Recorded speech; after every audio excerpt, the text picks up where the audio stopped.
Welcome to Her Discovered Power, the podcast where we try to provide every single good hearted woman tools and knowledge that can empower and free you from so many of the emotional aspects that impact you most, from our earliest teachings and societal implications.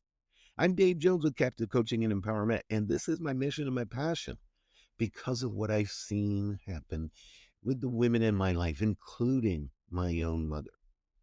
We're here to help you be the she that you were meant to be. Hope you follow us, hope you share us, and hope you enjoy the episode. Well, good morning, David, and welcome back, everyone, to Her Discovered Power. Today, we're going to talk about one of the most emotionally charged topic in women's lives, and that is trust. We're not talking about the surface level version of trust or just communicate better advice that we hear all the time. We are talking about trust, repair, the mixed signals, emotional clarity, and what good-hearted women actually deserve. And this topic is exploding right now. Women are searching for answers. They're searching for what to say, how to stay grounded when someone's behavior shifts, because mixed signals, they don't just confuse good hearted women, they can destabilize them, right, David? You're exactly right, Sherry, on both fronts. And welcome back, everybody. Sherry, you're right. It's destabilizing, and it feels kind of like being on shaky ground, doesn't it? It's like we aren't sure of what it is, what, if anything, that we have an idea about is going on, almost like up is down and down is up. And good-hearted women feel mixed signals more intensely because they've spent their entire lives so commonly unconsciously learning to decode and live through the emotional shifts in people around them. Not because they're insecure, though, but because they're emotionally intelligent, Sherry. Mm. I mean, I really feel that, David, because I know what it's like when something shifts in a relationship and suddenly you start wondering, okay, what's really going on? You're wondering, is it me? Is it him? Or is something going on that I'm not seeing? Maybe he's just processing something that they don't want to share yet. I mean, it really puts you off balance. I have spent so much time trying to make sense of it that I became off balance. And I think many women are going to recognize that feeling. Sherry, this is a subject where not only you can relate to, but I'm sure you, just like me, have had friends and of course I've had clients that are confused at trying to understand their partner's moods or actions. And it is off-putting. It is, like you said, out of balancing, if we can make up a word, and it makes good-hearted women start to kind of not trust themselves and what they're reading, doesn't it? Oh my goodness. Yes, in fact, I just talked to a friend yesterday about this very thing, Her husband's been cheating on her. He's turning around and blaming it on her, and she is just so destabilized, and she's saying to me, "I don't know what he wants to do." And I'm thinking, "What do you want to do?" Like, let's look at that. Yeah. Yeah. One of the things that is so much of an aha moment is when a client, whether or not it's this circumstance or other circumstances, that where they really all of a sudden realize intellectually and emotionally that they have a choice, because previously so often it feels like, okay, I am in this relationship, I'm going to stay here, I'm going to do whatever is necessary.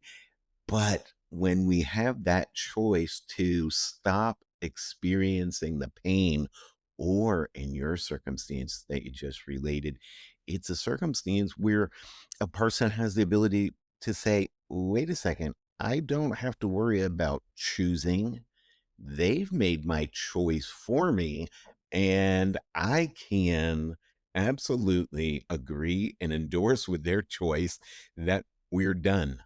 You know what I mean? Mhm. If you don't have two people in the relationship that are trying to make it work, it's not going to work. No. No, and it's really sad because, yeah, she's in the storm and the circle of it right now, and it's tough. As I was preparing for this episode, I found this allegory that I thought was really applicable to this week's episode, Sherry. It goes like this. There was a woman who used to check the weather every single morning, not because she feared storms, but because she liked to be prepared. And one day, someone in her life became her weather. Warm one day, cold the next, sunny in the morning, stormy by night, clear skies, followed by sudden downpours. Unforeseeable, right? Mhm. Well, she kept trying to dress for his weather, adjusting, preparing, predicting, accommodating. But no matter what she wore, she was always caught off guard. And eventually she realized the problem wasn't her preparation. The problem was that his weather wasn't weather at all, it was instability. Weather is unpredictable. People shouldn't be, Sherry. And for all of our good hearted ladies, I want you to understand mixed signals aren't emotional climate, they're emotional inconsistency. And sometimes it can be emotional manipulation by design. And we mustn't build a life around someone who can't decide what season they're in, let alone what you got to wear for that day's weather. Does that make sense? Mm. Wow, I really feel that because again, let me reference my friend I was just talking to. He comes over and says all these really mean things, and then he'll come back and say something like, "Oh, well, you're the mother of my children, and I don't want to do this. You want to go out for ice cream with us?" It's just crazy. And I think a lot of women would probably resonate with this, and they turn it inward and say, "What did I do wrong?" instead of asking, "Why is this person being inconsistent?" Which is just so sad. Exactly. Mixed signals aren't a reflection of her worth or any of our ladies that are listening worth. They're a reflection of someone else's instability. And trust and reliability, Sherry, in the consistency of a partner is kind of like a lot like a compass. When it's steady, you can walk miles without any concern of being lost. But when someone else's signals shift, warm one day, cold the next, we start to doubt the compass and we can get lost because the source you're trying to follow, ladies, can't decide where it should go. And that's the truth about mixed signals. They don't just blur the direction, they make us question our own sense of north and trusting that compass. And that's why we're talking about it in this episode. And it's all about learning to trust that compass, ladies, that you have inside, just like you used to, or maybe for the first time ever. And you're 100% right, Sherry. This topic is exploding. It is yet again another top searched question that you mentioned. And, when we're looking at trying to trust that compass, we don't have to do it by trying to force someone else to hold it steady. Ladies, it's by owning your own compass again, finding it, cleaning it off, stopping following someone else's compass, and trusting your own. Love that. Love that. David, I'm wondering, why do mixed signals hit us so deeply? Well, Sherry, mixed signals can create a sort of hypervigilance in us. It makes us overthink. We can end up blaming ourselves or trigger real issues for the relationship, such as anxiety or fear, especially fear of abandonment. And you know what? One of the biggest damages is, or damages are, they can make good hearted women start thinking they're too much and start to diminish their value as though they aren't good enough. Ladies, you're never too much. Good hearted women don't get angry necessarily all of a sudden, they get confused. And then they try to decode, interpret, justify, empathize. They try to fix it or try to find the formula to stabilize everything to find balance and end up losing themselves in the process, Sherry. Mm. Can you relate to that? I know you have friends that have, and I've had tons of clients that have. Oh my goodness. It's exhausting. I mean, yeah, I know many women who have lived this, including myself at different points in my life. I mean, I remember so clearly examining every conversation to see what I could have done better, asking myself if I'm being too selfish or thinking what I could say next that would make a difference. But I know I learned from you so much, and a lot of that went back to how I grew up. And I know we learned to keep the peace and take care of everyone else's feelings, right? Oh, absolutely. So many good-hearted women learned in childhood that they were expected to be sweet. Mhm. Right? They were taught or learned to be accommodating. They felt they had to be patient, forgiving. Lots, and if not most, if not all good-hearted women grew up learning that they had to be selfless Yeah. and to avoid conflict. And here's another one, not be selfish. And we had a whole episode, and I think we're going to revisit that, go deeper on that later this season. It's crazy. So when someone sends mixed signals, they don't even question the behavior. They they question themselves as the good-hearted women that they are. Like you just said, they question their worth and even their ability to be a good partner sometimes. And so often, Sherry, my clients have ended up believing, like you just said, it's their fault I think that's really common. tremendously. Yeah. Let's get into that trust repair that you were referencing All before. right. Because this is where so many of my clients come to me and actually are already stuck or getting ready to be stuck. Trust is not repaired through promises. Ladies, trust is not repaired through apologies or explanations or I didn't mean it or it won't happen again. All of these are so common where the good-hearted woman wants to cling to and believe, right? That it's not going to happen again, that they really mean it this time, wouldn't you say? Yeah. You want to believe them. Part of the reason is because we're afraid of what the potential consequences if they're not being authentic.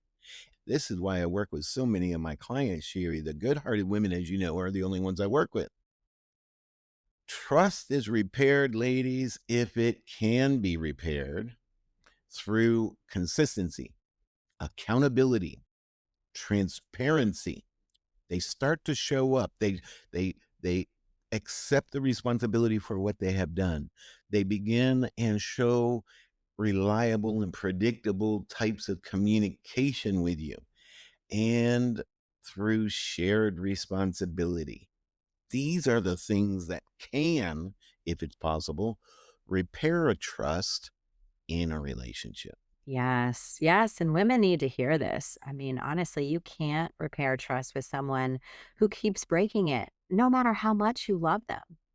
That's exactly right.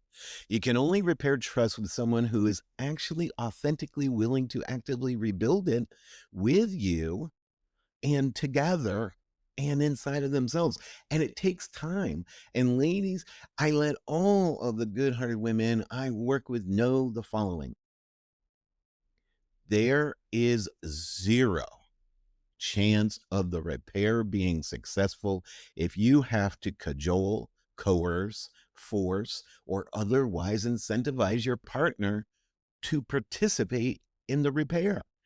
If they aren't willing authentically to go into couples coaching, workshops, or counseling to help in that repair, they are parenthetically letting you know immediately that the relationship is not worth that effort to them. We have to know this, ladies. If they aren't willing to internally explore themselves as well and allow you to explore themselves with you, then it's also not worth it to them for the sake of the relationship. There are no bigger red flags, Sherry, that any good hearted woman will ever experience. And every single one needs to absolutely listen to the fact that if they're not willing to do that, they're really telling you it's not worth it to them.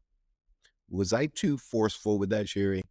Oh my goodness, not at all. I mean, it's so important. I think that, we can spend so much time looking for a sign from them and probably ignore the clearest sign of all. And it's what you just said, their unwillingness to actually do the work. That's your sign. Someone who values the relationship, they're going to show up for the difficult conversations and they'll want to understand themselves as well as you. So, like you're saying, if you're dragging them towards healing, you're already doing too much. Yes, too much. And the unfortunate part is when you say too much, it means that it's, it's not only too much for the relationship, but ladies, when you do that, you actually begin to diminish your own value internally and unconsciously because we're really saying to ourselves that we're willing to accept this as long as we can train them to convince us that they're telling us the truth when they're actually telling us that it's not worth it for them. Good point. Yeah. Ladies, according to the search engine metrics that I found, there are tons of women wondering what and how to express their thoughts and emotions to address this type of thing with your partner. And there are a number of ways to say the same thing to get not only our partner's attention, but to get them to understand how imperative and important and essential it is for you. Uh, Honey, your words and actions aren't matching. I need clarity. I need truth. You like that, Sherry? That's a good one. That's a good one. I'm really big on, I'm not really interested in excuses. I really just need honesty. Love it. Or, I can't see what's hidden in your mind. I can't read your thoughts. Mm. So don't expect me to. No, you're right. I don't do the emotional guessing. You have to communicate it. That's exactly right. And ladies, this one is great for potential partners, uh, ones that you think might have a chance and maybe even your current one. If you want access to me, your reliability has to match the interest you're showing in me. Mhm. Yeah, because really, I mean, I'm happy to support a partner, but it needs to be mutual because I can't repair broken trust alone. So I think that's a good one. It is. It is. Sherry, I had a client last year who I'll call Betsy. Betsy had a boyfriend who displayed some of these red flags, and Betsy didn't really think they were red flags because when her boyfriend, who I'll call Ron, felt Betsy start to pull away, he'd once again be the doting boyfriend, the flowers, the romantic dates, kind of like what you referenced with your friend's husband. Hey, let's go out for ice cream, right? Mhm. He did the whole shebang. Everything he knew she loved, and then she was hooked again. Mm. Then he'd disappear. She wouldn't hear from him for a couple of days, and she'd send him messages and calls, all of which would go unanswered. She'd get frustrated and angry, feeling neglected, feeling all of a sudden abandoned, and then he'd reappear and again do all of the same things he knew Betsy would love. This was their entire relationship pattern. Mm. I think so many women will recognize pieces of themselves in that story because when someone keeps alternating between closeness and distance, it can be very confusing, very confusing. And you start searching for reasons, and too often you land on the reason that somehow you're not enough. Yeah. Yeah. Here's the thing, ladies, and similar to your friend that you referenced earlier, in my client Betsy, she was absolutely stunningly gorgeous. Mm. Sh Common. Oh, yeah. She'd been in pageants previously. She was very intelligent and had left her previous marriage because her husband had an affair, so she'd already had the experience of, kicking somebody to the curb. He had, had a fling with his secretary, but she was empowered enough that she got out of that relationship. But the cycle Ron used with her had eroded all of the sense of empowerment with her. She was back to the point of, where do I go from here? Why aren't I enough? Mm, How can he treat me so well and then disappear? The thoughts weren't, what's the matter with him, or why isn't he reliable? It was all in that self diminishment. mm, Sherry, Betsy was referring to me and we started to work together, but Ron even came to a couple of sessions where Betsy wanted me to meet him and tried to help him understand her. But what she had to realize, and what we discovered in some of those sessions, that Ron had such a low sense of self that he would need days to recharge after using all of his energy portraying the person he was with Betsy. Now, he was not willing to acknowledge that low sense of self, and actually manifested in such a way that he was a master manipulator. mm, But in either example, whether or not it's a master manipulator or somebody that has such a low sense of themselves, it's kind of like we were talking earlier. It's like the compass. Betsy was trying to follow Ron's compass instead of her own. mm. Ladies, we just can't do that. No, because it was never even about her. She spent so much energy asking, what is she doing wrong? So it's really powerful. I mean, like you're saying, we have to use our own compass and trust that it's always going in the right direction. That's exactly right. You have to know that it's always correct. You just have to look at it and follow that path. The relationships you deserve are stable, they're fulfilling, and they add to you rather than detract from you. Mm, You never, ever, ever, ladies, need to live on a merry-go-round where you never know when it stops. You deserve to stop the merry-go-round on your own and simply walk up and take the brass ring. Sherry, is that reference too old? mm. Let me just say it this way. Ladies, you deserve it all. There's probably people too young to understand the brass ring reference. Ladies, mixed signals must not make you feel insecure. It's understandable that they do. It's natural that they do. But we're here to give you that heads up that it doesn't mean that you are insecure. Just realize they're a sign that someone else is inconsistent, unreliable, and sometimes perhaps intentionally manipulative. Mm. I completely agree with that. Trust issues, they're not a sign that you're broken, but that someone broke the trust. And David, that's a huge difference. I mean, consistency, honesty, reliability, they're not asking too much. If you're confused about someone or they're making you feel like your needs are unreasonable, maybe it's time to ask them whether they are capable of meeting your needs. Love that. Yeah.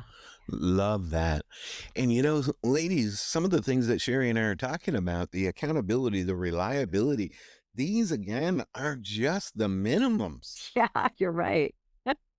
Just because somebody has them does not mean that they're the person for you. It is again going back to that kind of reference. Don't give anybody credit for wearing a shirt on your first date. I think about that all the time. Is this the minimum? This is just the basic. That's right. You don't even get to come through the door. You don't get me to answer the phone unless you meet the bare minimum. If Unless you go over that low bar. And then you have to prove your excellence to be worthy of our good heart. Right, ladies? Right, Absolutely. Sherry? Absolutely, absolutely. I remember when I started dating again and I would be like, "He's so kind and nice." And you're like, "Really? That is the minimum requirement." But I've been in such a bad relationship. He opened the door for me. Okay, well, then he must be a saint. No.